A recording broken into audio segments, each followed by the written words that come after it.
Согласны ли вы с Кадыровым в том, что оппозиционеры – это враги народа? Согласен. Все, что сейчас творится, они подрывают. Да, сейчас стране трудно, он правильно говорит. Врагов очень много даже внутри. При Сталине, да, было жестко, но тем не менее был порядок. Мне кажется, это очень категорично. У нас же демократия, и оппозиция все-таки должна быть какая-то. Что они вредят нам, это однозначно совершенно. Особенно либералы. Они ничего не предлагают, а только критикуют.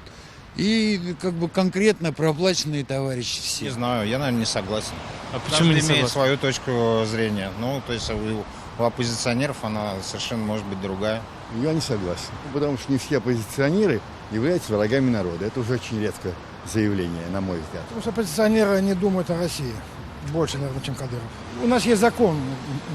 Так нельзя. Мы опять возвращаемся в сталинское время по его заявлениям. Согласно его заявлениям, ну как-то так.